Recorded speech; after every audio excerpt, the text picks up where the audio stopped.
Pozdravljeni, dragi moji zeliščarji. Upam, da ste si to sezono nabrali kar dosti zelišč. Bila je kar, bom rekla, uspešna sezona, še vedno traja seveda. Zato smo se seveda spet odločili, da naredimo en krajši posnetek. Predstavimo še nekaj rastlin in kaj si seveda lahko iz njih pripravite za vašo ozimnico. No, danes bi vam rada predstavila, mogoče ga že poznate, janežev ožep. Ožepek bomo rekli, janežev ožepek. Ne vem, če ga poznate. Rastlina je trajnica, ima prijeten vonj po janežu. Rečejo mu tudi korejska meta, vendar zelo lepo diši. Uporablja se predvsem pri težavah z dihali. Rekli bomo tudi, da je v čajnih mešanicah bolj kot neka podpora drugim zeliščem in daje zelo prijetno aromo po janežu. Torej, nabirajo se cvetovi in listi. Zelo hitro se posuši, najboljše pa je seveda, da naberete celega, tako odrežete celo steblo in tudi celo rastlino posušite lepo v senci, potem pa kasneje samo potrgate dol liste in cvetove. Če ga pustite, da on dozori, da naredi svoja semena, lahko tista semena hranite in nato nekje spomladi nekam zasejete na kakšno gredico, zelo lepo bodo vzklila. Torej pomeni, da se da zelo lepo razmnoževati s semeni. Ne rabite delati kakršnihkoli potaknjencev ali karkoli drugega. Kot sem že povedala, uporablja se predvsem v čajnih mešanicah ali kot samo zelišče za čaj. Drugače pa lahko iz njega pripravite tudi razne tinkture. In kot sem povedala, je zelo dobro kot neko podporno zelišče čajnim mešanicam. Kot sem povedala, uporablja se predvsem pri težavah z dihali in pa pomaga tudi pri raznih črevesnih in pa želodčnih težavah. No, naslednja rastlina, mislim, da jo že poznate, to je pa ameriški slamnik. Ameriški slamnik je tudi trajnica, pri njem so pa uporabni vsi deli rastline. Torej, cvetovi, listi, steblo in korenine. Ameriški slamnik je najboljše, da se uporablja svež, torej tudi, da se ga predela svežega. Nikoli ga, prosim, ne sušite, ker zelo veliko zdravilnih učinkovin s tem izgubi. Torej, zdaj, ko cveti, pač nabirate cvetove, liste in steblo, torej zgornji del rastline.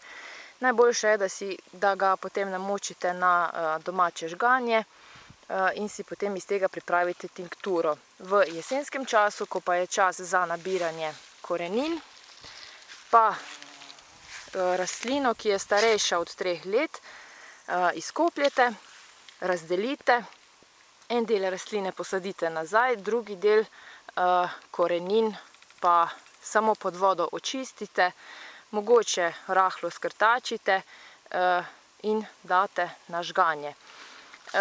Tako si spet pripravite tinkturo iz korenin, katero pa potem kasneje zmešate s tinkturo iz zgornjih delov rastlin in dobite najbolj optimalni učinek ameriškega slamnika.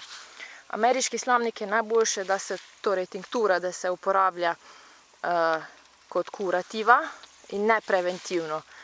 To pomeni, da začnete tinkturo uporabljati, ko začutite, da vas nekaj žgečka po grlu, oziroma ko začutite nekoliko slabše počutje, mogoče padec imunskega sistema in začnete jemati tinkturo.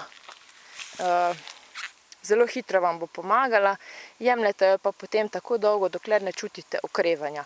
Potem pa prenehate s tinkturo. Kot podpora seveda vsem ostalim čajnim mešanicam za dvig imunskega sistema. Tale rumeni je okrasni, na žalost ni zdravilen, je pa zelo lepa paša za čebele. Naslednja rastlina, mogoče malo manj poznana tudi vam, pa je tale. Tole rastlino vidite, da raste zdajle ob robovih cest, sploh v kakih jarkih, ki niso najbolje pokošeni. Reče se ji pa navadna krvenka. Rastlina se uporablja pri težavah z črevesjem in pa če pride do raznih drisk. Torej, če so kakšne močne driske, ki jih ne moremo ustaviti, uporabimo krvenko. Najboljša je seveda kot čaj, nabira se pa zdaj, ko je v času cvetenja. Nabirajo se listi in cvetovi, hitro se posušijo in si iz njega potem pripravljamo kot poparek. Mogoče vam lahko pokažem še eno rastlino, tudi nekoliko malo manj znana vam. No, to pa je izop ali ožep.